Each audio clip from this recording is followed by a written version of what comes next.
kapuso. Narito na po ang malalaking balita sa nakalipas na 24 oras.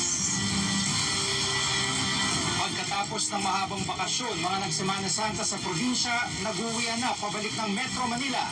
Sitwasyon sa mga pangunahing kalsada, pier at mga bus terminal. Alamin live.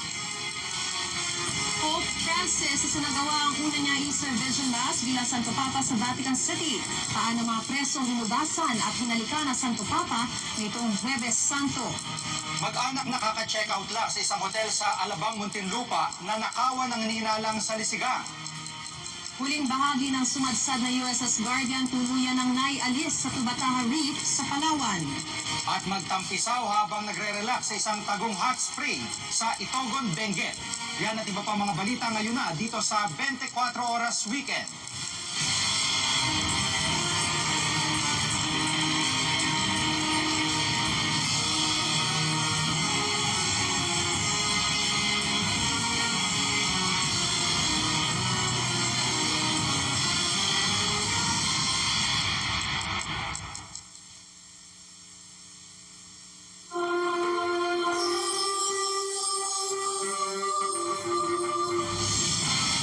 Tapos na po ang Semana Santa mga kapuso, kaya marami na mga nag-uwian matapos ang mahaba-habang bakasyon. At nakatutok ang buong puwersa ng GMA News para ihatid ang mga pinakahuling balita para sa mga motoristang nagbabalik Metro Manila. Nakatutok sa North Luzon Expressway si Bam Alegre, nasa South Luzon Expressway naman si Jam Sisante. Nakaantabay naman sa Batangas City Pier si Joseph Moro at si Isay Reyes naman ang nasa Araneta Center Bus Terminal.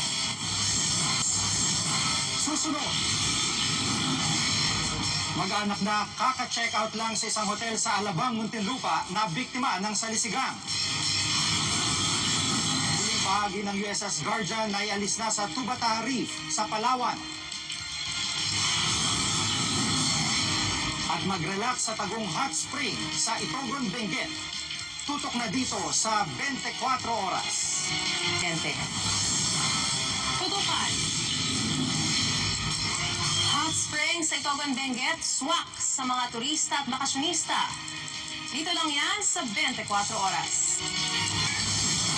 At para po sa iba pang mga balita, mag-log on lang sa aming mga website. Tumutok din sa Super Radio DZWB at iba pang istasyon ng RGMA. Sa mga Pinoy abroad, manood lamang po ng GMA Pinoy TV, GMA Live TV at GMA News TV International. Mula sa tahanan ng katotohanan, ako po si Jiggy Manikan. Sa ngalan po ni Tia Arcangel, ako naman po si Mariz Umali. Ito ang GMA, walang kinikilingan, walang pinoprotektahan. Wala ang kasinungalingan, serbisyong totoo lamang at dahil hindi natutulog ang balita, Nakatutok kami 24 oras.